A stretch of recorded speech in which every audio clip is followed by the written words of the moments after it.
Riau terluka parah saat sedang menunggu ujian skripsi.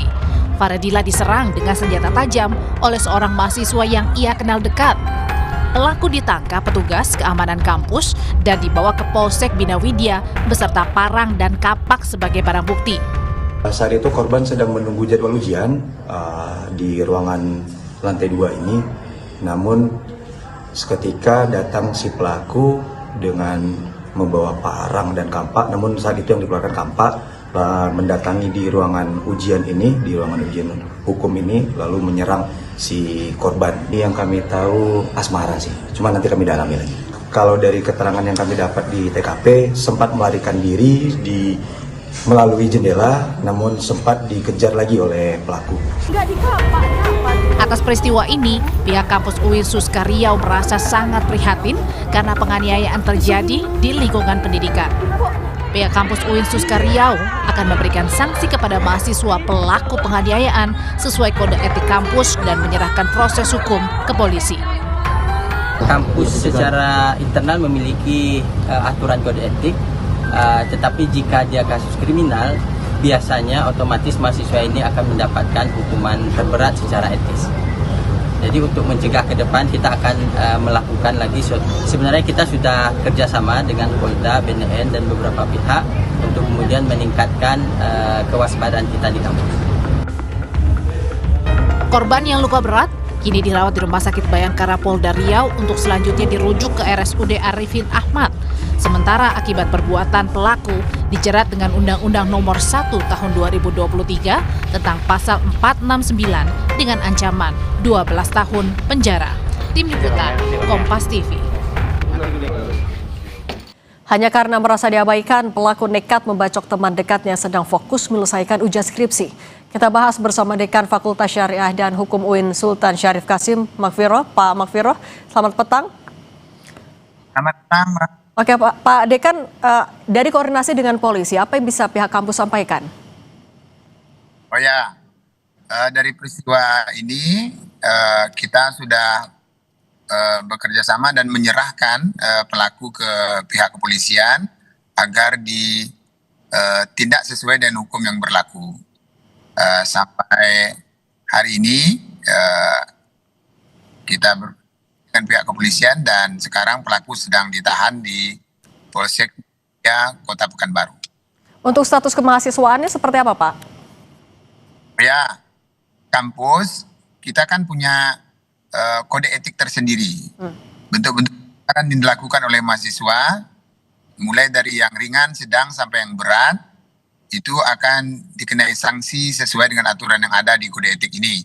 Dan sekarang tim kode etik sedang berjalan untuk mendalami perilaku yang dilakukan oleh pelaku ini, dan dugaan kita pelanggaran berat dan sanksi terberatnya adalah dikeluarkan atau diberhentikan dengan tidak hormat. Pak, tapi kalau untuk sosok dari tersangka ini sendiri, Pak, bagaimana dosen menangkapnya? Apakah pernah ada laporan juga terkait tersangka sebelumnya? Oh ya, ini kita tidak punya catatan buruk untuk tersangka ini atau pelaku ini. Baik-baik, ya, hanya saja dia ini kita kenal orang yang sangat introvert atau sangat pendiam, dan berdasarkan informasi dari teman-teman korban bahwa memang ia ini merasa terabaikan karena memang di masa sebelumnya, di masa KKN, karena memang satu kelompok merasa terperhatikan, mungkin dalam bahasa anak muda hari ini ia ini merasa bawa perasaan gitu, padahal itu hanya sifatnya motivasi untuk kerjasama di tempat kuliah kerja nyata gitu. Pak, kalau untuk korban saat ini kondisi seperti apa, Pak? Dan apakah pihak kampus juga akan memberikan pendampingan? Oh ya, alhamdulillah berita hari ini yang kita dapatkan, Farah setelah melakukan operasi hari ini, dan pukul 1 tadi telah kembali ke ruang rawat inap. Oke, kalau dari pihak kampus akan ada pendampingan, Pak? Gimana Mbak? Kurang jelas. Dari pihak kampus akan memberi pendampingan juga untuk korban, Pak? Ya. Kita tiap hari terus mendamping dan memantau kondisi Farah, dan hari ini kondisi beliau sangat baik karena dibandingkan dengan hari sebelumnya gitu. Sangat baik. Oke, tapi kalau korban dan pelaku ini mereka berada di angkatan yang sama kah Pak dan jurusan yang sama? Ya, berada di angkatan yang sama dan di program studi yang sama, hanya saja beda kelas. Oke, kemudian juga Pak kalau dari catatan dari kampus ataupun juga mungkin dari dosen, apakah sebelumnya pernah ada keluhan yang disampaikan juga oleh korban Pak sebelumnya? Tidak ada sebenarnya ya. Ini kalau boleh saya cerita sedikit bahwa si pelaku ini berdasarkan informasi yang kita rangkum di lapangan bahwa pelaku ini merasa terabaikan. Oke.